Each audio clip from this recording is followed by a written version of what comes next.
डर एक एहसास में आपका स्वागत है। इस चैनल पर आपको सुनने को मिलती हैं डरावनी और सच्ची भूतिया कहानियाँ। अगर आपको ऐसी ही वीडियोस देखना पसंद है तो हमारे इस चैनल को सब्सक्राइब करना ना भूलें। तो अब बढ़ते हैं आज की कहानी की ओर।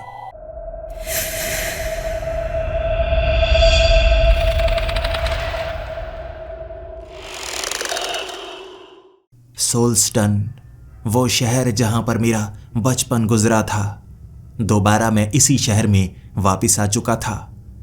इन गलियों को देखकर ऐसा लग रहा था जैसे बचपन की वो यादें आंखों के सामने फिर से घूमने लगी हैं। यही तो वो गलियां हुआ करती थी ना, जहां पर मैं घूमा करता था, दोस्तों के साथ खेला करता था और जब अंधेरा ज्यादा हो जाता था भागता हुआ घर की तरफ आता। मेरे पिता मुझे उंगली पकड़कर लेकर जाते कि आओ तुम्हें नई नई जगह दिखाऊं। एक स्टेडियम है, छोटा है लेकिन फिर भी बहुत अच्छा है। वो झील जहां पर गर्मियों में लाशें तैरती हुई नजर आती हैं, आज भी उसके बारे में सोचता हूं तो डर जाता हूं। क्या उस किंवदंती पर आज भी लोग यकीन करते होंगे? क्या यहाँ के लोग अब भी उस अंधविश्वास पर यकीन करते हैं? क्या अब भी गर्मियों में उस झील के ऊपर लाशें तैरती हुई आ जाती हैं? क्या वो श्राप की बात आज भी लोग करते हैं? यही जानना चाहता था, इसीलिए उन लोगों से मिला जो मुझे जानते थे। उनसे बातें करते करते उन पुरानी यादों को ताज़ा करना चाहता था और वो अंधविश्वास की बातें उसी तरह कर रहे थे जैसे बरसों पहले किया करते थे। जवानी में मैं कमाई करना चाहता था, इसीलिए इस शहर को छोड़कर गया था। भले ही ये छोटा शहर था, लेकिन जहां पर आपका बचपन गुजरा होता है उसे शहर को छोड़ना कोई आसान काम नहीं होता। भले ही हर शहर में कुछ ना कुछ कमी होती है, लेकिन उन कमियों को आप आंखें मूंद कर भूल जाते हैं और अच्छी चीज़ों को याद करते हैं। मुझे भी इस शहर की अच्छी बातें अब भी याद हैं और मैं अच्छी यादों को ताज़ा करना चाहता था। जिसके पास भी जाता वो उस झील की बात छेड़ ही देता। मुझे डराने की कोशिश कर रहे थे या बताने की कोशिश कर रहे थे। भूल गया था मैं उस कहानी को, फिर से याद दिला दी उन्होंने वही कहानी। क्यों मशहूर है हमारा शहर? किसी ज़माने में लगभग 200 साल पहले यहाँ पर एक खादान हुआ करती थी जहाँ से चांदी निकला करती थी। अब भी वो खादान मौजूद है, लेकिन आसपास के इलाके को बंद कर दिया गया है। माना जाता है बहुत नीचे शायद अब भी कुछ चांदी मौजूद हो सकती है, लेकिन उसे निकालने पर प्रतिबंध लगा दिया गया है। जो घटना यहाँ पर हुई थी वो बहुत ज़्यादा दर्दनाक थी। यहाँ चांदी की खादान थी जिसमें कई लोग काम किया करते थे और उसी कारण ये शहर बसा था, क्योंकि खादान बेहद नज़दीक थी। जो खादान में काम किया करते थे वो इस छोटे से हिस्से में रहा करते थे। बाद में चलकर ये बड़ा शहर बना। उस खादान में काम करने वाले 60 लोग खोदते खोदते इतना नीचे जा चुके थे जहां पर ऑक्सीजन की बहुत ज़्यादा कमी थी। लेकिन खादान का मालिक बहुत ज़्यादा लालची था। वो चाहता था जल्द से जल्द ज़्यादा से ज़्यादा चांदी निकल जाए और वो बहुत ज़्यादा अमीर हो जाए, दुनिया का सबसे अमीर आदमी। इसीलिए उसने सुरक्षा को अहमियत नहीं दी और 60 लोग बारिश वाली उस रात नीचे फंस गए थे। वो खादान का कुछ हिस्सा धंस गया और 60 लोग मारे गए थे। इसके बाद क्या था? इस खादान के मालिक के पीछे बहुत लोग पड़ चुके थे।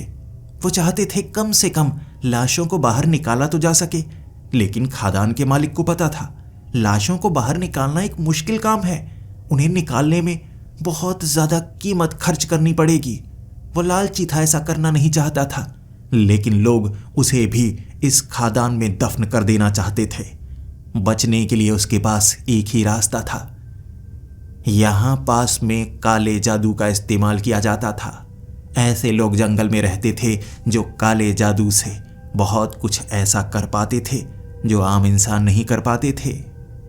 उस आदमी ने उन काले जादू का इस्तेमाल करने वाले लोगों से मदद मांगी। कीमत देने को वो तैयार था, अपनी जान बचाना चाहता था और उसे बताया गया काले जादू का इस्तेमाल करना होगा, काली विद्या का, शैतानी शक्ति का इस्तेमाल करना होगा और उसके लिए एक ही रास्ता है, उसे चांदी मिलेगी, खादान दोबारा खोली जा सकेगी, लेकिन एक श्राप जो उसकी मदद करेगा फिर भी बुरा होगा। वो आदमी इसी तालाब में एक कश्ती के सहारे गया था और जब वो तालाब के बिल्कुल बीच में पहुंच गया, एक चाकू के सहारे उसे अपना खून निकालना था और अर्पित करना था इस झील को, इस तालाब को। जैसे ही खून की बूंदें उसकी तालाब में गईं, ये तालाब शापित हो गया, झील शापित हो गई और लाशें तैरती हुई पानी के ऊपर आने लगी। ये वो लाशें थीं जो खादान में पाई जानी चाहिए थी, लेकिन वो झील में पहुंच गई और एक श्राप भी इस झील को कैद कर गया। कहते हैं हर गर्मियों में यहाँ पर लाशें तैरती हुई पानी के ऊपर आ जाती हैं, कुछ पुरानी कुछ नई। इस शहर में कई लोग जो गायब हुए होते हैं, उनकी लाशें तालाब में ही मिलती हैं। कई लोग इसका फायदा उठाते हैं बदला लेने के लिए, क्योंकि इल्जाम किसी पर नहीं आता, सबूत इकट्ठे किए नहीं जा पाते। गर्मियों में कई लाशों का मिलना इस शहर में आम बात है। मुझे लगता है ये पुरानी किंवदंती पर आज लोग यकीन नहीं करते होंगे। पुलिस वाले ढूंढते होंगे उन लोगों को जो कत्ल करके लाशों को ऐसे तालाब में फेंक देते हैं। श्राप कुछ नहीं होता, लोग बड़े चालाक होते हैं, ऐसी चीजों का इस्तेमाल करते हैं। मुझे अब ऐसा लगता है, इस शहर में आकर मुझे लगने लगा था वैसा का वैसा ही है ये शहर, बदला नहीं है, थोड़ा बड़ा हो गया है, लोगों की संख्या ज्यादा हो गई है, कुछ दुकानें खुल गई हैं, कुछ स्टोर खुल गए हैं, लेकिन लोगों की आदतें, लोगों के विश्वास और लोगों की बातें बिल्कुल वैसी की वैसी ही हैं। मैं इतनी बातें उस तालाब की सुन चुका था, मुझे लगा उसे देख कर आना चाहिए। गर्मियों का मौसम है, लोग उस तरफ नहीं जाते, लेकिन पुलिस वालों को जाना ही पड़ता है। फिर उन्हें तैरती हुई वो लाशें मिलती हैं, लेकिन जो लोग इस पर यकीन नहीं करते वो तो उस तरफ जाते हैं ना। वो श्राप सिर्फ झील में है, वैसे लोगों को कोई नुकसान नहीं पहुंचाता। मैं झील के किनारे पर खड़ा था, देखना चाहता था, उस अंधविश्वास पर दोबारा यकीन कर लेना चाहता था। रस्सी पकड़ी हुई थी जो बचपन में मैंने पेड़ से बांधी थी। इस तरफ कोई नहीं आता, इस रस्सी को अब भी काटा नहीं गया है। काफी ज्यादा सामान ऐसे ही बिखरा पड़ा है। कुछ लोग इस तरफ आते हैं जब सर्दियों का मौसम होता है, झील का पानी जम चुका होता है। कई बार लोग झील के ऊपर चलते हुए भी तस्वीरें खिंचाते हैं, लेकिन जब गर्मियां आ जाती हैं, इस झील से हर कोई डरने लगता है। लाशों से किसे डर नहीं लगता? मुझे नहीं लगता। मैं उस रस्सी को पकड़कर झील के पास खड़ा धीरे धीरे अपने पैरों को वो पानी में डालना चाहता था। झील के ऊपर तैरती हुई किसी लाश को देखना चाहता था, नजर नहीं आ रही थी। देखता गया मैं, समय बीतता जा रहा था, पेड़ों को भी ऐसे निहार रहा था। झील के आसपास लगे ये पेड़ जैसे खूबसूरती को बिखेर रहे हों। भले ही पत्तियां थीं, फूल खिले नहीं थे, फूलों का मौसम नहीं था, लेकिन एक अलग ही खुशबू चारों तरफ फैली हुई। अचानक उस झील के ऊपर तैरता हुआ मुझे कुछ नजर आया। मन तो कह रहा था ये लाश है, दिमाग कह रहा था नहीं, अंधविश्वास पर इतनी जल्दी यकीन नहीं करना चाहिए, डरना नहीं चाहिए, भागना नहीं चाहिए। देखता हूं, वैसे भी हवा के झोंके जिस तरह से आ रहे हैं, ये लाश धीरे धीरे इस तरफ बहती बहती आ ही जाएगी। लाश ही है या कपड़ा है, देखना पड़ेगा। हवा के झोंके वो जो भी चीज थी उसे इस तरफ लाते जा रहे थे। जैसे जैसे वो करीब आती गई, जिसे चीज समझ रहा था लाश ही थी। था कोई जो मर गया होगा। उसका शरीर फूला हुआ था, पानी में ऐसा ही होता है, और हर बार की तरह चेहरा नीचे की तरफ। ये खासियत है इस झील की, लाशें फूल कर ऊपर की तरफ आ जाती हैं, लेकिन कहते हैं चेहरा हमेशा नीचे की तरफ होता है, और लाश की आंखें खुली होती हैं, बंद नहीं होती। मैं उस लाश को छूना नहीं चाहता था, उसकी आंखों को देखना नहीं चाहता था। कहते हैं जो भी उस लाश को पलटता है आंखें थोड़ी सी हिल जाती हैं। वो लाश जैसे आपको देख रही होती है। पुलिस वाले डरते हैं यह काम करने से, इसीलिए अपनी नजरें इधर उधर घुमाते हैं। भले ही पुलिस वाले हैं, अंधविश्वास पर उन्हें यकीन करना नहीं चाहिए, लेकिन अगर हर बार ऐसा कुछ होता हो तो आप क्या करें? मैंने अपना फर्ज निभाया, पुलिस स्टेशन गया, यह पूरी बात बताई। पुलिस वाले मेरे साथ वहां पर आए थे, कह रहे थे मुझे मैं घर जा सकता हूं। मैंने कहा नहीं, मैं देखना चाहता हूं, मैं जानना चाहता हूं। जब अपने पिता के साथ 14 साल का था, यहां पर आया करता था। पिता कभी भी लाश के मिलने के बाद मुझे रुकने नहीं देते थे। कहते थे अगर तुम लाश का चेहरा देख लोगे बहुत ज्यादा डर जाओगे, और पुरानी कहानियां और ज्यादा डरावनी है। मेरे मन में वो खौफ, वो भय पैदा हो जाएगा, शायद पूरी जिंदगी मुझे डराता रहे। लेकिन मैं डरता नहीं था। पिता को कैसे साबित कर पाता? अब बड़ा हो गया था। पुलिस वालों ने रोका, मैं रुकने वाला नहीं था। उनके साथ उस तालाब के एक तरफ खड़ा इंतजार कर रहा था कि उस लाश को बाहर निकाला जाए। जब उस लाश को खींचकर बाहर निकाला गया, पुलिस वालों ने इधर उधर झांकना शुरू कर दिया। मेरी नजरें तो उस लाश की आंखों की तरफ थी। पलटा गया उस लाश को, मैं आंखों की तरफ देखने लगा।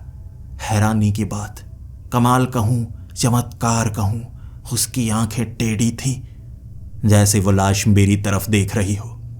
मेरी तरफ। डर गया था, सिहरन पैदा हो गई थी मेरे शरीर में, और ऐसा लग रहा था माहौल बदल गया हो। वक्त दोपहर का था, लेकिन आंखों के सामने अंधेरा ऐसे आने लगा जैसे रात हो चुकी हो। कदम लड़खड़ाने लगे थे। उन पुलिस वालों ने मुझे संभाला और मैं फिर से खड़ा हो गया। लेकिन एक पुलिस वाला बड़ा हैरान था। जॉर्ज की लाश यहां? सब जॉर्ज जॉर्ज कह रहे। मुझे लगता है कोई बड़ा आदमी है जिसकी लाश यहां पर मिली है। शायद किसी ने उसका कत्ल कर दिया होगा। इसके बारे में जानने की ऐसी उत्सुकता थी मुझ में कि मैं जानना चाहता था आखिर कौन है जॉर्ज। आखिर पुलिस वाले इतने हक्के बक्के क्यों हैं? और एक पुलिस वाले ने जवाब भी दिया। उसका जवाब था आधा घंटा रुक जाओ, अपनी आंखों से देख लेना, और यकीन करना हो तो कर लेना, वरना आंखें मूंद कर चले जाना, जैसे इस शहर के लोग करते हैं। मैं इंतजार करता रहा। आधे घंटे बाद जो मैंने अपनी आंखों से देखा, कैसे यकीन करता? जॉर्ज सामने से चलकर आ रहे थे। इस शहर के मेयर जॉर्ज सामने से चलकर आ रहे। बहुत सारे पुलिस वाले उनके साथ थे, और नीचे जो लाश पड़ी थी बिल्कुल जॉर्ज जैसी। जॉर्ज देखकर हैरान हो गए। जॉर्ज के चेहरे पर जो चोट के निशान थे ना, उस लाश के चेहरे पर भी थे। लेकिन ऐसा कैसे हो सकता है? हूबहू वैसा ही कोई इंसान, जैसे कोई हम शक्ल हो या जुड़वा भाई, जिसकी लाश यहां पर पानी के ऊपर आ चुकी है। ये तो एक चमत्कार है। पहली बार इस शहर में कुछ ऐसा हुआ था जिसने सबको हिलाकर रख दिया था। इससे पहले यहां पर ऐसा कभी नहीं हुआ। किसी जिंदा इंसान की लाश यहां कभी नजर नहीं आई। दो इंसान एक जैसे, और जॉर्ज बहुत ज्यादा डर गए। जॉर्ज जल्द से जल्द चर्च पहुंच जाना चाहते थे, क्योंकि उनका मानना था कि कुछ अलग हो रहा है, कुछ बड़ा हो रहा है, कुछ शापित हो रहा है। जितने भी पादरी थे शहर के, उन्हें शाम के वक्त एक जगह पर बुलाया गया। मैं भी उस चर्च में शाम की प्रेयर करने के लिए जाना चाहता था। पीछे वाली उस कुर्सी पर बैठे हुए, भले ही दूरी काफी ज्यादा थी, लेकिन आगे उन खास लोगों की बातें अब भी मेरे कानों में पड़ रही थी। ऐसा पहले कभी नहीं हुआ। शायद भगवान हमसे नाराज हैं, ईश्वर बुरा मान चुके हैं, ये श्राप धीरे धीरे बढ़ता जाएगा, ऐसा कभी नहीं कहा गया, लेकिन अब लगता है ऐसा कुछ हो रहा है। मेयर, आपकी जान को खतरा हो सकता है, आप ध्यान रखिएगा। मेयर बहुत ज्यादा डरे हुए थे, इसीलिए इस शहर में पुलिस वालों की संख्या बढ़ने वाली थी, और इस केस को कोई कैसे सुलझा पाता? इससे पहले जो भी लाश मिलती, कभी न कभी पहले उसकी मौत हो चुकी होती। यानी जिन लोगों को दफनाया गया, किसी ने जैसे उन लाशों को निकाला हो और यहां इस तालाब में नीचे फेंक दिया हो, और तैरती हुई लाशें ऊपर आ जाती हैं। कहीं दूर कोई खोया हो, वो मर चुका हो, उसकी लाश यहां पर तालाब से तैरती हुई बाहर आ जाती है। लेकिन कोई इंसान जिंदा है, बिल्कुल उसके जैसी लाश पानी में तैरती हुई ऊपर कभी नहीं आई थी, और ये असंभव है। कैसे हो रहा है ये? हर तरफ डर का माहौल था। हर कोई उस तालाब से अब दूर रहना चाहता था। उसे बंद कर दिया गया था, चारों तरफ से ऐसे बंद कर दिया गया कि कोई वहां पर नहीं जाएगा। क्या पता कल को क्या देखना पड़ जाए। मेयर को खास निर्देश दिए गए कि आप तो चाहे जो हो जाए, किसी की भी लाश मिले, आप तालाब के पास नहीं जाएंगे। हो सकता है आपके साथ कुछ बुरा हो जाए। लेकिन मैं तो सच जानना चाहता था। चल क्या रहा है? श्राप सच होता है? अंधविश्वास सच होता है? या ये बहुत बड़ी चाल है? सच का मुझे ही पता लगाना था। आप सोच रहे होंगे मुझे क्यों पता लगाना है? मैं ही क्यों? इतने पुलिस वाले हैं। मैंने शायद अपने बारे में आपको ज्यादा कुछ नहीं बताया, अब बता ही देता हूं। मेरा नाम जस्टिन है। मैं उस खानदान से हूं जिसने कभी इस खादान को बनाया था। मेरे पिता भी बताते हैं कि तुम्हारे ही वो पूर्वज थे जो लालची थे। हमारे वो पूर्वज बुरे थे, लेकिन उसके बाद जितनी भी पीढ़ियां आईं वो सब खुश थे, दान दिया करते थे, लोगों की भलाई किया करते थे। कुछ ऐसे थे जिन्होंने लोगों की भलाई के लिए अपनी जान तक दे दी। हमारे पूर्वजों को कभी बुरे का सामना करना नहीं पड़ा, लेकिन वो इंसान जो लालची था, जिसने इस खादान को बनाया था, वो तो बहुत ज़्यादा बुरा था और उसकी मौत भी उतनी ही बुरी हुई थी। वो बीमारी ने जब उसे मारा था वो तड़प रहा था। ना तो परिवार वाले उसके साथ थे, ना कोई और। अकेले तड़प तड़प कर वो इंसान मरा था। भले ही मेरा पूर्वज था, लेकिन ये कहने में आज भी मुझे शर्म आती है। तो ये रिश्ता है मेरा इस तालाब के साथ, ये रिश्ता है मेरा उस खादान के साथ। किसी को भी इस तालाब में जाने से रोका जा सकता है। सही से कहें तो ये एक प्राइवेट प्रॉपर्टी है जो मेरे नाम पर है अब, लेकिन हमने भले ही इसे दान दिया है, लेकिन हक फिर भी हमारा जताया जाता है। और वो खादान भी जिसे बंद किया गया है, वहां कोई नहीं जा सकता, लेकिन अगर मैं चाहूं तो जा सकता हूं। इसीलिए इस तालाब के पास मैं जा सकता हूं और मुझे रोका नहीं जा सकता। चाहे यहां पर आर्मी आ जाए या पुलिस वाले रोकते हों, मुझे कोई नहीं रोकेगा। मैं जानना चाहता था चल क्या रहा है, और शायद मैं वो इंसान था जो पता लगा सकता था। एक दिन तो अच्छी तरह से मैं पड़ताल करना चाहता था और मैंने देखा उस तालाब में कई लाशें तैरती हुई नजर आने लगी, जिसके बारे में मैंने पुलिस को बताया। पुलिस बार बार वहां पर आ रही थी, लेकिन इस बार इतनी ज्यादा लाशें मिली कि पूरे शहर में दहशत थी। लाशों का ज्यादा मिलना एक अपशगुन माना जा रहा था। लेकिन अगले दिन मैं हेराल्ड नाम के एक जर्नलिस्ट से मिला, जो खास तौर पर मुझसे मिलने के लिए यहां पर आया था। मैं उससे अपने घर में बातें कर रहा। वो मुझे बता रहा था कि वो काफी कुछ ढूंढ चुका है, काफी कुछ जान चुका है और पूरे के पूरे इतिहास को खंगालने की कोशिश उसने पिछले 1.5 महीने से की है। मैं जानना चाहता था वो क्या क्या जान चुका है। अगर मुझे अपने परिवार के इतिहास के बारे में कुछ नया जानने को मिलेगा तो मेरे लिए अच्छा होगा। वैसे भी मेरे पिता मुझे ज्यादा कुछ बताया नहीं करते थे। उसने बताया कि जो मेरे पूर्वज थे, खास तौर पर वो इंसान जिसने इस खादान को बनाया था, सच में उसने जब कई लोगों की लाशों को देने से साफ मना कर दिया था, उसने एक धमकी दी थी जो उस समय न्यूज़पेपर में छपी थी। आर्टिकल मेरे सामने रखा था उसने कहा था, अगर मैं उन लाशों को निकालने की कोशिश करता हूं तो इस शहर में बहुत ज़्यादा बुरा हो सकता है, लेकिन एक और तरीका है। वो लाशें खादान में नहीं मिलेंगी बल्कि तालाब में मिलेंगी। तालाब में एक ऐसी ताकत है जो ये काम कर सकती है, लेकिन उसके लिए मुझे अपने खून का बलिदान देना होगा।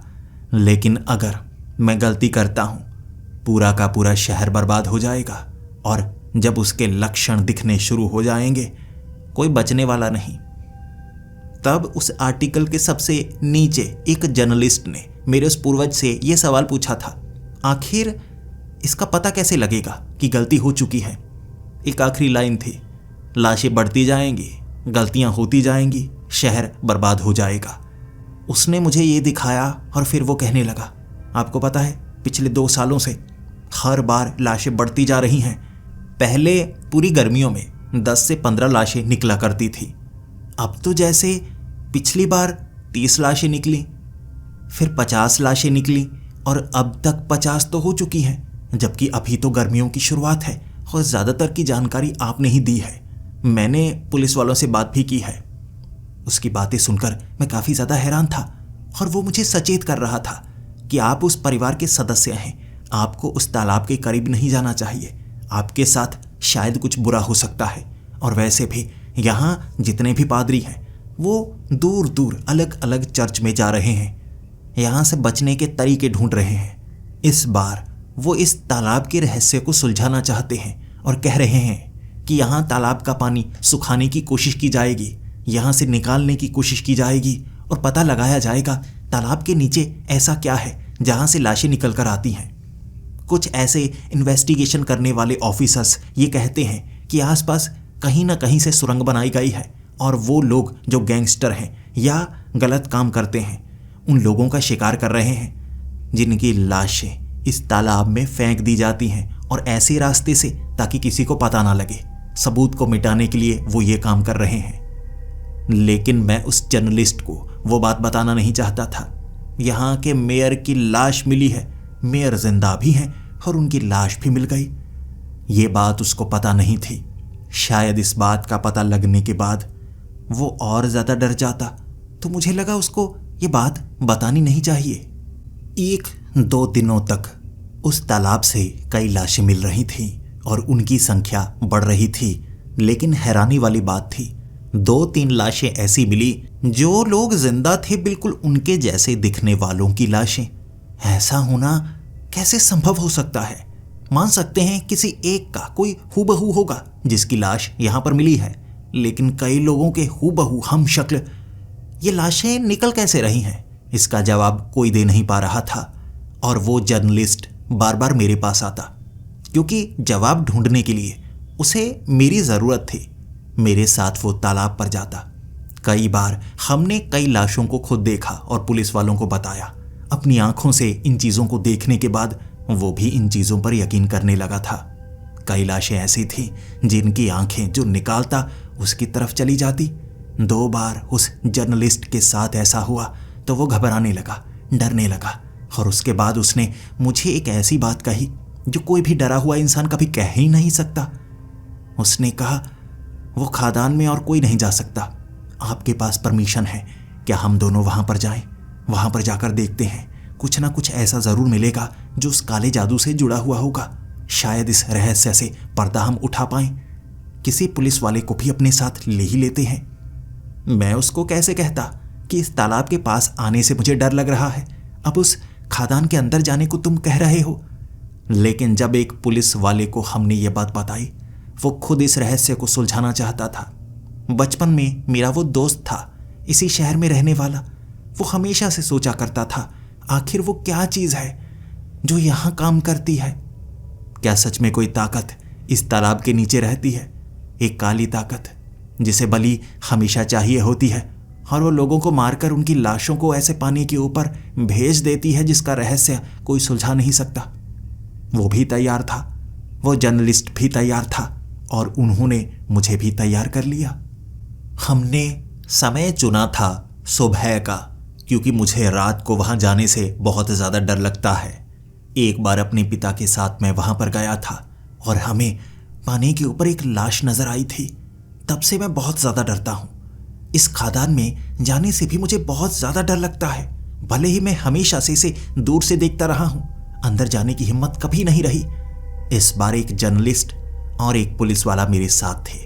सुबह का वक्त था, हमारे हाथ में टॉर्च थी, क्योंकि हम खादान में काफ़ी नीचे जाने वाले हैं और नीचे कंपार्टमेंट्स बने हुए हैं और वहाँ कई बड़े बड़े छेद हैं जो सीधा नीचे जाते हैं।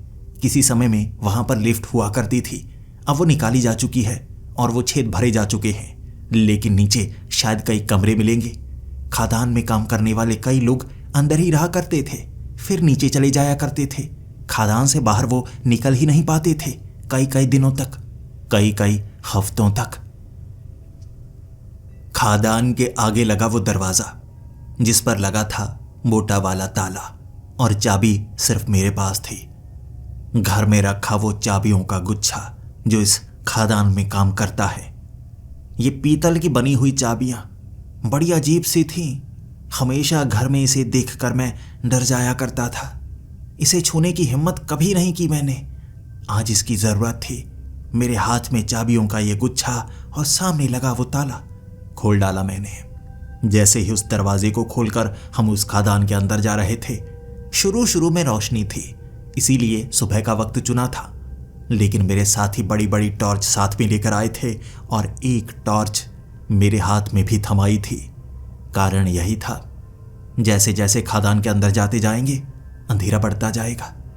ये तो मैंने सोचा ही नहीं था। दिन का चुनाव इसीलिए तो किया था। चलते चलते काफी अंधेरी जगह पर पहुंच गए। घुटन होने लगी थी मुझे, लेकिन वो बड़े बड़े कंपार्टमेंट्स मुझे नजर आने लगे। कई दरवाजे लगे हुए थे, लेकिन जैसे ही वहां उन दरवाजों के करीब हम पहुंचे, फुसफुसाने की वो आवाजें दीवारों से आने लगी थीं। मैं तो डर गया। कहने लगा, चलो बाहर चलते हैं, ये कैसी आवाजें आ रही हैं। लेकिन उस जर्नलिस्ट ने कहा, ये आवाजें बिल्कुल ऐसी हैं जैसे यहां दीवारों के आसपास चमगादड़ छिपकर बैठे हों। ये चमगादड़ों की आवाजें होती हैं। मुझे साफ साफ वो आवाजें सुनाई दे रही थी, जैसे कोई इंसान फुसफुसा रहा हो। गूंजती हुई वो आवाजें, लेकिन वो आवाजें ऐसी खाली जगह से आ रही थी जहां पर कोई मौजूद नहीं था। इसीलिए उस जर्नलिस्ट की बात सही ही लग रही, फिर भी डर लग रहा। वो कह रहा और आगे बढ़ना होगा, जितने भी कमरे हैं दरवाजे खोलकर देखना होगा, यहां पर हमें क्या क्या मिलता है। उन्हें क्या कहता, कुछ ऐसा ना मिल जाए जो बहुत ज्यादा डरावना हो, या कुछ ऐसा ना मिल जाए जो हमारे लिए खतरनाक हो। जैसे ही हमने एक पहले कमरे का दरवाजा खोला, वो कमरा कितना गंदा था। खदान को खोद खोद कर एक छेद बनाया गया एक दीवार में, और वहां आगे दरवाजा लगा दिया गया। आसपास बहुत ज्यादा कालिक थी। नीचे पड़े हुए बहुत ज्यादा सिक्के जो लोहे के थे, जंग खाए, जैसे जमीन पर लगे उस पत्थर से चिपक चुके हों। दुर्गंध बहुत बुरी आ रही थी, लेकिन वो आवाजें अब भी यहां से भी आ रही थीं, और इस बार वो आवाजें कुछ साफ थीं। ऐसा नहीं लग रहा था कि ये चमगादड़ों की आवाजें हों या किसी पंछियों की आवाजें हों जो इस सुरंग में छिपे हुए हैं। ऐसा लग रहा था जैसे कोई बातें कर रहा हो, कुछ बोल रहा हो। ये भाषा समझ से बाहर थे, लेकिन हम तीनों को यकीन हो गया। गूंजती हुई आवाजें हैं, कहीं ना कहीं से आ रही हैं। ये चमगादड़ों की आवाजें नहीं हैं। लेकिन ये खदान आगे से बंद थी। अंदर जाने का सिर्फ एक ही रास्ता है, बाहर निकलने का सिर्फ एक ही रास्ता है। अगर कोई यहां पर मौजूद है तो अंदर कब से बंद होगा? हम चाबियां देंगे नहीं तो यह दरवाजा कोई खोल नहीं सकता, चाहे पुलिस वाले ही क्यों ना हो। और मुझे जहां तक याद है, इस शहर में पिछले 10 सालों से मैं नहीं आया, तो 10 सालों से इसके अंदर भी कोई नहीं गया होगा। तो बोल कौन रहा है? इंसान तो नहीं हो सकते। ये ख्याल हमें डरा रहे थे, लेकिन हमें पड़ताल अभी करनी थी। पुलिस वाले ने अपनी पिस्टल अपने हाथ में ले ली थी, जिसका निशान आगे की तरफ किया हुआ, और आगे के कमरे को जब हमने खोला, उसके अंदर रखी चीजों को जब हमने देखा, ये और ज्यादा डरावना एहसास था। उस कमरे के अंदर ढेर सारी हड्डियों को रखा गया था। भले ही ये इंसानी हड्डियां नहीं थी, लेकिन उन हड्डियों को टिकाया ऐसे गया था, ढांचा इंसानी ही लग रहा, जैसे इंसानी कंकाल को बनाया गया हो। इंसान की पसलियां होती हैं और कई हड्डियां होती हैं। जानवरों की भी मिलती जुलती ही हड्डियां होती हैं, लेकिन उनका आकार अलग होता है। उन हड्डियों को काट कर, तोड़ कर अगर इंसानी आकार बनाना हो, फिर तो बनाया ही जा सकता है, सिर्फ देखने में ही सही। ऐसा ही यहां पर किया गया था, जिसे देखकर एक बार के लिए हम सन्न हो गए। वो पुलिस वाला भी सोच में पड़ गया था। इंसानी हड्डियां, यहां पर लाशें मौजूद हैं, लेकिन छूने पर ही पता चल गया ये जानवरों की हड्डियां हैं। ऐसे कंकाल ढेर सारे थे, उस कमरे में भर कर रखे गए थे। लेकिन लोगों ने ऐसा क्यों किया होगा? क्या ये उन्होंने किया होगा जो यहां पर काम करते थे, या उन्होंने जो यहां पर पड़ताल करने आए? पुलिस वालों के सिवा, हमारे खानदान के लोगों के सिवा कुछ खास लोग ही थे जो यहां पर आ पाए थे, और तो कोई नहीं आया। यह सवाल उन दोनों ने मुझसे पूछा कि कौन आया हो सकता है। जवाब मेरे पास नहीं था, लेकिन उन हड्डियों को निकालना कोई नहीं चाहता था, तो उस कमरे को हमने बंद कर दिया। आगे बढ़ने की हिम्मत अब हम में बिल्कुल नहीं बची थी, क्योंकि वो आवाज़ें बार बार हमें डरा रहीं। कदमों की आवाज़ें कम हो रही थी, उनकी आवाज़ें बढ़ रही थीं, जैसे किसी चीज़ के करीब जाते जा रहे हैं और जो भी है वो भाषा अलग का इस्तेमाल कर रहा है। वहां से हम बाहर ही आ रहे थे। उन दीवारों को अच्छे से पहले हमने देखा नहीं था। अचानक उस जर्नलिस्ट ने कहा, ये देखो इस तरफ। मिट्टी को हटाने के बाद दीवार के ऊपर उकेर कर बनाई गई वो आकृति बिल्कुल साफ थी और लिखे हुए वो शब्द भी बिल्कुल साफ थे। उसमें साफ लिखा हुआ था, शहर को निगल जाएगा ये तालाब, शहर को निगल जाएगा ये तालाब। हर जगह लिखे हुए ये शब्द हमें डराने के लिए काफ़ी थे। ये शब्द हर जगह लिखे थे। पहले मिट्टी हमने साफ नहीं की थी। मिट्टी को साफ करते गए तो उन दीवारों के ऊपर लिखे हुए ये शब्द बहुत पुराने लग रहे, जैसे खदान में काम करने वाले लोगों ने ये लिखा हो। जब वो नीचे की तरफ जाते होंगे ये लिख देते होंगे, छत पर, दीवारों पर और नीचे भी यही कुछ लिखा हुआ। और एक इशारा किया गया, नक्शा बनाया गया था एक तरफ पूरे के पूरे कंपार्टमेंट्स का, खदान में नीचे जाने का रास्ता, आगे कितने कमरे हैं और एक खास जगह जो खुली है, और वहां पर कुछ ऐसा बनाया गया है जो बेहद डरावना सा था। उस जर्नलिस्ट ने कहा, ये तो कमाल की चीज़ है, मैं इसकी तस्वीर खींच लेता हूं और एक बार देखकर तो आते हैं, क्या ये नक्शा बिल्कुल सही है? खोलेंगे कुछ नहीं, बस आखिर तक देख कर आएंगे। मैंने कहा, मेरी हालत बहुत ज़्यादा पतली है, मुझे लगता है मैं बेहोश हो जाऊंगा। तो उस पुलिस वाले ने कहा, लेकिन फिर भी कुछ तो मिला है ना ऐसा जिसे हम देख सकते हैं, आगे कुछ कमाल की चीज़ नज़र आ सकती है, कुछ ऐसा जिसे देखकर हम समझ पाएं। चलो चलते हैं ना।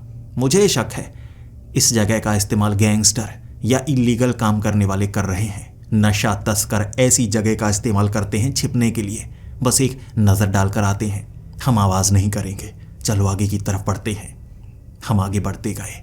दीवारों पर उकेर कर वही लिखा हुआ था, ये तालाब इस शहर को निगल जाएगा। शब्द को पढ़ पढ़ कर मैं पक सा गया था, डर सा गया था।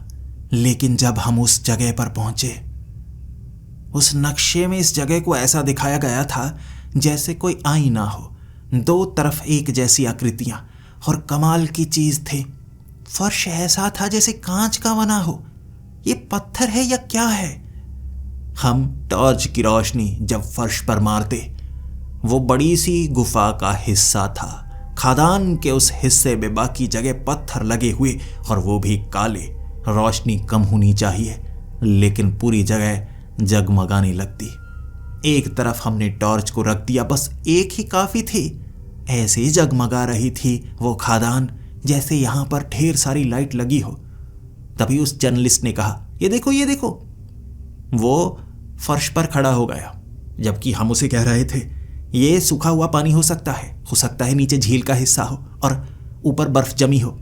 उसने कहा, गर्मियों का मौसम है, गर्मियों में बर्फ नहीं जमती, ठंडक नहीं है यहाँ, ये फर्श ही है, बर्फ नहीं है। जैसे कांच लगाया गया है या ऐसा पत्थर है जो ऐसे कांच की तरह चमक रहा है। देखो इसमें चेहरा नजर आता है, पूरा का पूरा चेहरा नजर आता है, एक भी स्क्रैच नहीं है। क्या कोई यहाँ पर चलता नहीं होगा? चलकर देखते हैं। मैं जैसे ही उस फर्श के करीब गया, सबसे पहले मैंने अपने चेहरे को देखा था। मेरा चेहरा मुझे कुछ अजीब सा लगा। जब मैं अपने माथे को घूर रहा, मैंने उस आईने में आंखों को बंद होते हुए देखा, जबकि मैंने तो पलकें झपकी ही नहीं। थोड़ा सा हिला मैं, मेरा जो रिफ्लेक्शन था वो नहीं हिला, तो मैं डर गया। तभी उस जर्नलिस्ट ने भी कहा, ये क्या, हमारा रिफ्लेक्शन तो अजीब तरीके से हिल रहा है, देखो तो सही, ये कैसा आईना है, जैसे सच में कांच हो और पीछे कोई और हो जो हूबहू हमारी तरह दिखता है और कुछ अलग हरकतें कर रहा है। हम तीनों डर चुके थे। ये चीज को देखने के बाद तो यहां रुकना सही था ही नहीं। अगर ज्यादा समय हम यहां पर रुकते, मुझे लगने लगा था कुछ ना कुछ बुरा हो जाएगा। होता है ना, कभी कभी आभास होने लगता है कि कुछ बुरा होने वाला है। मुझे वो आभास होने लगा था, ये जगह धंस जाएगी, हम फंस जाएंगे। ये खादान में ऐसा पहले भी कई बार हो चुका है। मैं रुकना नहीं चाहता, चलो चलते हैं ना। भूकंप के हल्के हल्के झटके महसूस हुए और हमने भागना शुरू कर दिया। हमारे भागने की रफ्तार बहुत तेज थी। पैरों के थप थप की आवाज़ आ रही, लेकिन फुसफुसाने की आवाज़ इतनी ज़ोरदार थी जैसे कोई हमें किसी भाषा में कुछ कहना चाहता हो। दीवारों से आ रही वो आवाज़ें कान के पर्दे फाड़ देना चाहती थी और हमें लग रहा जैसे हमें कोई निगलने की कोशिश कर रहा हो। बार बार गिर रहे थे, धरती जैसे पूरी तरह से हिल रही हो। जैसे ही खदान से हम बाहर निकले, दरवाज़ा लगाकर हमने ताला लगा दिया। ताला लगते ही आवाज़ें बंद हो गई। जंगल का वो सन्नाटा, वो टिड्डों की आवाज़, वो पंछियों की आवाज़ साफ साफ सुनाई दे रही। दोपहर का वक्त था, दोपहर का। आवाज़ें ऐसी आ रही जैसे रात हो चुकी हो। आस पास पंछी पेड़ों पर बैठे हुए आवाज़ें कर रहे, और टिड्डे जो रात को आवाज़ करते हैं वो आवाज़ कर रहे। इसके सिवा कोई आवाज़ नहीं। सन्नाटा, पूरी तरह से सन्नाटा। और हम वहाँ से निकले। मैं अपने घर चला गया, जर्नलिस्ट जहाँ पर रुका हुआ था वहाँ चला गया, और वो पुलिस वाला भी अपने घर चला गया। और अगले दिन हमें जो खबर मिली उसने हमें और ज़्यादा डरा दिया। लाशें तो हर रोज़ मिल रही थीं, लेकिन 3 लाशें ऐसी थी जिस कारण हमें बुलाया गया। हम तीनों की लाशें, हम तीनों जैसे दिखने वाले 3 लोग, तैरती हुई लाशें बाहर निकली थी। पोस्टमार्टम किया गया और उनके शरीर पर, उस जगह पर वो दाग जो हमारे शरीर पर, हूबहू हमारी नकल, हूबहू। और हमने ये भी नहीं बताया कि हमने उस खादान के अंदर जाकर क्या देखा था।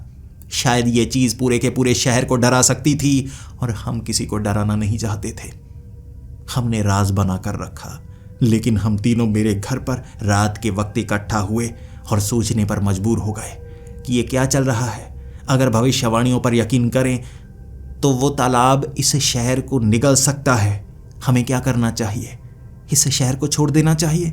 अगर ऐसा किया तो शायद सच में शहर के लोग मारे जाएंगे। कुछ लोग जिद्दी होते हैं, घर नहीं छोड़ते। अगर उन्हें डराया भी जाए कुछ बुरा होगा, वो घर नहीं छोड़ते। चाहे जंग छिड़ गई हो, मर जाते हैं, घर नहीं छोड़ते। उनके साथ तो बुरा होगा। मेरे पूर्वजों की यह गलती मैं भुगतने वाला हूँ, इसीलिए सज़ा मुझे भी मिलनी चाहिए। मैंने कह दिया उनको। जर्नलिस्ट का कहना था हमारा काम ही है लोगों की सुरक्षा करना, ऐसी बातें निकाल कर लेकर आना जिससे लोगों को फ़ायदा हो। और पुलिस वाले ने कहा मैंने कसम खाई है लोगों की मदद करने की, मैं तो वो काम करता ही रहूँगा। हम तीनों तैयार थे, लेकिन हमें करना क्या है वो पता नहीं था। लेकिन एक ऐसी चीज़ हुई जिसने पूरे शहर को डराया। वो घटना थी मेयर का मारा जाना। वो अपने घर में मारे गए, अपने बेडरूम में। उनका शरीर फूला हुआ था जैसे वो डूब चुके हों, लेकिन वो रात को अपने बेड पर सोए थे और साथ में उनकी पत्नी भी थी। सुबह उनका फूला हुआ शरीर बेड पर था। इससे पूरे के पूरे शहर में दहशत फैल गई। पुलिस वाले साफ जानते थे इसका क्या मतलब है। जैसे वो लाश हमें उस तालाब में मिली थी ना, मेयर की मौत बिल्कुल वैसे ही हुई है। और हम तीनों भी डरे हुए इकट्ठा होकर हमने इस पर चर्चा की। और फिर उस जर्नलिस्ट ने कहा मुझे अब आपको वो भी बताना होगा जो मैंने ढूंढ निकाला है, लेकिन मुझे लग रहा था ये किसी को बताना नहीं चाहिए।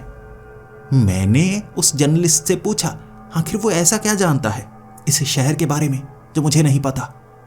तो उसने बताया कि मैं वंशज हूं उस परिवार का जिसने इस खादान को बनाया था, और वो जर्नलिस्ट वंशज है उन लोगों का जो जंगल में काला जादू किया करते थे। ये बातें उनके परिवार में बताई जाती थी और ये बात को गुप्त रखा जाता था। उसके पास बहुत ज़्यादा जानकारी है। फिर वो मुझे अपना घर दिखाने के लिए लेकर गया। वो पुलिस वाला भी हमारे साथ ही था। उनके घर में ढेर सारी किताबें थी काले जादू की, लेकिन उसमें यह बताया नहीं गया था कि काला जादू कैसे किया जाए। लेकिन ये ज़रूर बताया गया था कि उस समय क्या क्या किया गया था और क्या क्या हुआ था, वो क्या किया करते थे। वो एक ऐसी काली ताकत को पूजा करते थे जो इस तालाब में रहती थी। उस काली ताकत से उनकी उम्र लंबी होती, उनके साथ कुछ बुरा नहीं होता। लेकिन उस खादान के मालिक ने काले जादू करने वाले कई लोगों को मरवाया था। उनसे आखिर में सौदा किया था क्या तो उसकी जान या उन लोगों की जान। ऐसे उसने ढेर सारे चांदी के सिक्के दिए थे उन लोगों को, और काले जादू के जरिए, तालाब की उस काली ताकत के जरिए खुद को बचाया था उसने। फिर काला जादू करने वाले वो लोग भी मारे गए थे। वो श्राप उन्हें भी लगा था जिसकी जानकारी उसे नहीं थी, लेकिन उन सब लोगों को थी जो जंगल में रहते थे। उसने एक किताब दिखाई जिसमें पूरी घटना का वर्णन है। 60 लोग जो खादान के नीचे थे, उन्हें निकाला जा सकता था। वो जिंदा थे, आवाजें आ रही थी, लेकिन खादान का वो मालिक, हमारा वो पूर्वज, उन आवाजों को सुनकर उस हिस्से को बंद करने के लिए कह चुका था, क्योंकि उन्हें निकालने में खर्च बहुत ज्यादा होता, और वो इतना लालची था, वो बचना चाहता था। इसीलिए खादान के उस हिस्से को TNT से उड़ाया गया ताकि वो किसी भी तरह से निकल ना पाए। वो दफन हो गए, वो मर गए। भूखे प्यासे कैसे मरे होंगे कोई नहीं जानता, लेकिन जब अड़चन आई उसके काम पर, क्योंकि सरकार ने उसकी इस खादान को बंद करने के निर्देश दिए थे। एक ही तरीका था, काला जादू, जिससे इस खादान को दोबारा चलाया जा सके। इन लोगों को टॉर्चर करके उसने उस काली ताकत से सौदा किया अपने खून का, जिससे उस खादान को दोबारा चलाया जा सके, और काली ताकत ने ये श्राप दिया। इसके बाद कई ऐसे बड़े बड़े मंत्री, बड़े बड़े लोग थे जो मारे गए थे, लेकिन खादान आखिरकार चलने लायक हो गई, सिर्फ तब तक जब तक वो आदमी, हमारा पूर्वज, जिंदा रहा। और वो बस कुछ महीने के लिए ही जिंदा रहा था, मारा गया था। और ये श्राप, ये काली ताकत पूरे के पूरे शहर को निगलने के लिए तैयार है। साफ लिखा गया है, जब उन लोगों की लाशें निकलेंगी जिन्हें मौत मिलेगी भविष्य में, लाशें पहले पानी से निकलना शुरू हो जाएंगी। चुनाव होगा उन लोगों का जिन्हें सबसे पहले मारा जाएगा। जो भी उस खादान के उस हिस्से में जाएगा उसका भी चुनाव हो जाएगा, जैसे हमारा भी हो चुका है। डर का माहौल था हम तीनों में, लेकिन बचने का तरीका भी बताया गया था, जो करने नहीं दिया गया। उस आदमी ने किसी को वो करने नहीं दिया। अगर सभी लोग इकट्ठा हो जाएं, यानी मेरा वो पूर्वज खुद मान जाता इस श्राप को खत्म करने के लिए, छोड़ देता लालच, एक कश्ती में बैठकर उसे पानी के बिल्कुल बीचों बीच आना था। वो काले जादू का इस्तेमाल करने वाले लोगों में से कोई भी एक उस कश्ती पर होता, वो दोनों अगर यहां पर होते तो इस श्राप को काटा जा सकता था। जो चांदी निकाली है, कुछ हिस्सा इस तालाब में डालना है और उसके बाद छोड़ देना है लालच को, फिर श्राप टूट जाएगा। हम तीनों एक दूसरे की तरफ देख रहे। क्या हमें यह करना चाहिए? सारे मंत्र, सारी विधि बताई गई है, लेकिन इसमें खतरा भी हो सकता है। हम तालाब के उस हिस्से में जाएंगे जहां पर वो काली ताकत है। रात के 12 बजे एक कश्ती के सहारे तालाब के बिल्कुल बीच में हमें खड़े हो जाना है, उस कश्ती के ऊपर, और ये विधि का इस्तेमाल करना है। क्या इससे हमें कुछ होगा तो नहीं? आगे के वो पन्ने फाड़े जा चुके थे। क्या होगा ये किसी को पता नहीं था, लेकिन तरीका यही था। चाहे कोई कहीं भी चला जाए, श्राप पीछा नहीं छोड़ते। मेयर भी हमारे शहर में नहीं था, शहर से बाहर था, जब उसकी लाश इस तरह से पानी से फूली हुई मिली थी। हमें वो काम आज की रात ही करना होगा। क्या पता हम भी ऐसे ही डूबते हुए मारे ना जाएं। हम तीनों कश्ती चलाते हुए उस तालाब के बिल्कुल बीचों बीच पहुंच चुके थे। उसके बाद उस जर्नलिस्ट ने उस विधि का इस्तेमाल करना शुरू कर दिया। वो शब्द, वो मंत्र बोलता जा रहा था, और उसके बाद उसने कहा, हम दोनों को अपने हाथ पर एक कट लगाना होगा। जब खून बहना शुरू हो जाएगा तो ये चांदी के सिक्के उस खून से छूने के बाद हमें पानी में फेंक देने हैं, और कोई ना कोई इन सिक्कों को लेकर जाएगा। अगर वो इन सिक्कों को ले गया तो शाप खत्म हो जाएगा, लेकिन अगर सिक्के पानी तक पहुंच नहीं पाए तो शाप खत्म नहीं होगा। जैसे ही हमने अपने हाथ पर वो कट लगाया, हमें अपनी रिफ्लेक्शन नजर आने लगी। तालाब के बीच से निकलकर बिल्कुल हम तीनों जैसी लाशें पानी के ऊपर आ चुकी थी। इस बार उन्होंने पलट कर देखा खुद ब खुद, वो सिर्फ लाशें ही नहीं थी, मुर्दा थे। हम तीनों जैसे दिखने वाले वो मुर्दे धीरे धीरे कश्ती पर चढ़ जाना चाहते थे। हम उस विधि का अंत करना चाहते थे, लेकिन जैसे ही हमने खून से सने हुए वो सिक्के पानी में फेंके, कोई फर्क नहीं पड़ा। हमने एक सिक्के को मिलकर खून लगाया था, उससे भी कोई फर्क नहीं पड़ा। विधि के अनुसार तो ऐसा ही करना था, लेकिन काम पूरा नहीं हो पा रहा था। और तब उन तीनों लाशों ने कहा था, कुर्बानी बिल्कुल वैसी होनी चाहिए जैसे पहले हुई थी, आधी कुर्बानी से कुछ नहीं होगा। हम उन पर वार करके उनको पानी में फेंक रहे, लेकिन ढेर सारी लाशें पानी से तैरती हुई ऊपर आ रही थीं। बचना बहुत ज्यादा मुश्किल हो गया, लेकिन उनकी वो बातें समझ में आ रही। जैसी कुर्बानी उस समय हुई थी वैसी कुर्बानी करनी होगी, लेकिन कैसे? आखिर किस किस ने कुर्बानी दी थी? सोच रहे, मेरे पूर्वज थे और ये जादूगर, काले जादू करने वाले के पूर्वज, दोनों ने ही तो कुर्बानी दी थी। तभी उस पुलिस वाले ने कहा था, वो लोग जो खदान में मारे गए थे वो भी तो कुर्बानी ही थी। जिस समय ये काला जादू किया गया था, शायद उस समय वो जिंदा हो, उस खदान में अभी वो जिंदा हो, किसी तरह कुछ खाकर वो बचे हुए हों। वहां तो एक दूसरे को भी उन्होंने मारा होगा ना। जब भूख लगती है तो इंसान एक दूसरे को खाने पर आतुर हो जाता है। क्या क्या नहीं हुआ होगा, वो भी तो कुर्बानी है। तब हमारे चेहरे उतर गए। तो वो खून हम कहां से लेकर आए? वो लाशें धीरे धीरे उस कश्ती को घेर चुकी थी और अब लगा हम बचने वाले नहीं। तब उस पुलिस वाले ने कहा था, मैं भी तो उन्हीं का खून हूं। मेरे पिता यहां पर सुपरवाइजर थे, मेरे पूर्वज यहां पर सुपरवाइजर थे। मेरे घर में यह कहानी सुनाई जाती है, लेकिन इस कहानी को सुनकर सब रोते हैं। मुझे लगता था वो बात तो बहुत पुरानी हो चुकी है, अब उसे याद करके कोई फायदा नहीं, लेकिन भगवान का शुक्र है मुझे अब तक वो याद है। लाओ वो सिक्का, मैं भी अपने खून से उसे सन दूंगा। इसके बाद ही इस श्राप को खत्म किया जा सकता है। वो लाशें हमें पकड़ रही, हमें पानी में खींच रही। कश्ती को तोड़ दिया गया था, हम पानी में ही थे।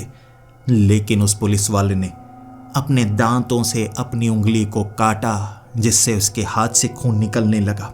फिर वो सिक्के जो हम तीनों ने एक दूसरे का हाथ पकड़कर अपने खून से सन दिए थे, पानी से बाहर हाथ निकाला हमने, और फिर वो सिक्का जैसे ही पानी में गया, उन लाशों ने हमें छोड़ दिया। वो लाशें उस सिक्के की तरफ भाग रही थीं। सिक्के को पकड़कर वो पानी के नीचे ले गए और उसके बाद हम उस पानी में तैर तैर कर किसी तरह किनारे तक पहुंच पाए थे। उसके बाद किसी लाश ने हमें नहीं पकड़ा। फिर उस पानी से बाहर आकर बहुत समय वहां पर बैठी रहे। पानी में अलग अलग लहरें बन रही। कभी तो जैसे किनारे से लहरें बीच की तरफ जा रही हों, कभी बीच से लहरें किनारों की तरफ आ रही हों। कपड़े पानी से ऊपर आ चुके थे, लाश एक भी नजर नहीं आई। और उसके बाद पूरी गर्मियां कोई लाश उस तालाब से नहीं निकली, कोई भी लाश नहीं निकली थी।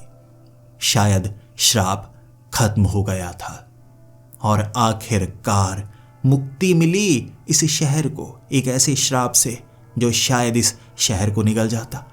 और कुर्बानी लेकर ही रहते हैं मुर्दे, और कुर्बानी लेकर ही रहते हैं मुर्दे जब तक उन्हें खून नहीं मिलता। इसीलिए इस पूरे के पूरे शहर को ये तालाब निगल जाता जब तक तीनों परिवारों के, तीनों खूनों का एक साथ मिलन नहीं होता। मुझे लग रहा था मुझे अब इस शहर में नहीं रहना चाहिए। दोस्तों को मैंने अलविदा किया। अपनी जिंदगी अब साधारण तरीके से जीने के लिए एक अलग शहर में मैं बसना चाहता था। सरकारी तौर पर मेरे पास काफी ज्यादा पेपर आए थे ताकि मैं उस जगह को डोनेट कर दूं। उस जगह का इस्तेमाल और तरीके से किया जा सकता है। तालाब को भी रेनोवेट किया जा सकता है। उस खदान का इस्तेमाल भी टूरिस्ट को दिखाने के लिए किया जाएगा। तो मैंने उन पेपर्स पर साइन कर दिए थे। 6 महीने बाद जब न्यूज में मैंने देखा उस खदान को दोबारा चलाया जाएगा, सरकार के पास सारे के सारे अधिकार थे। एक बार के लिए मेरी सांसें रुक गई थीं। कहीं फिर से ना शुरुआत हो जाए उस चीज की जिसे खत्म करने में हम तीनों की जान जाने वाली थी, या कहूं पूरे के पूरे शहर की जान जाने वाली थी। उसकी दोबारा शुरुआत ना हो जाए।